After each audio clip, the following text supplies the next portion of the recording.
faktor penyebab perubahan sosial di Minangkabau lanjutan 6.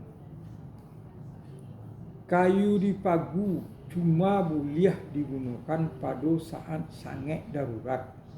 Dari keputusan rapat adat itu dapat dimaklumi betapa kuat pengaruh pepatah pada masa itu.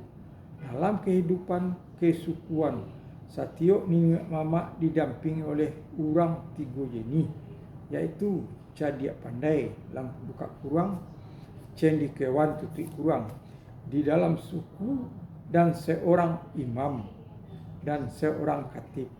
2 jabatan terakhir itu mewakili bidang agama dan mewakili di gelar-gelar tertentu sepanjang adat.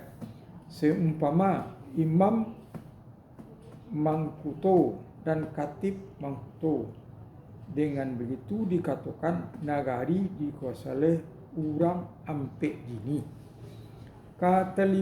Ketertiban dan keamanan dalam nagari diawasi oleh DB, disingkat DB, yaitu Dubalang Nagari.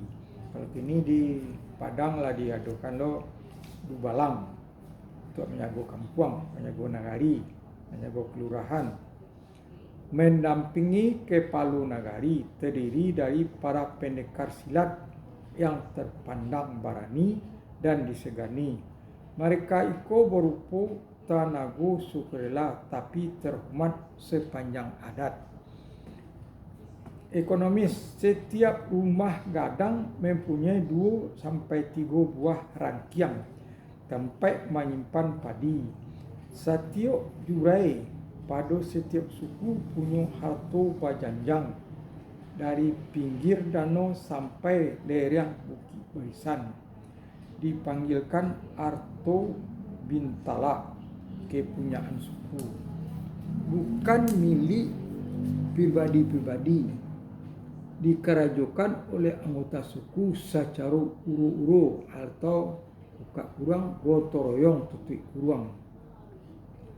Hasil panen disimpan kasadonyo dalam rangkiang di bawah wewenang mamak buka kurang tunggane tutup kurang. Setiap rumah gadang para kemanakan boleh mengambil menurut kebutuhan sewaktu-waktu, yaitu kemanakan perempuan yang mendiami rumah gadang bersama suami satu persatu, yaitu orang Sumando.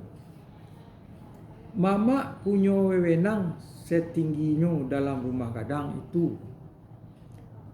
Iko diungkapkan dalam pepatah babunyi, mangantuang tinggi, membuang jauh, memancuang putih. Wewenang iko diambil kewajiban menjamin kehidupan para kemenakan, terutama kemenakan perempuan dan kemenakan pria atau laki-laki yang masih kecil-kecil, yakni segala biaya dan kebutuhan hidupnya ditanggung oleh mama.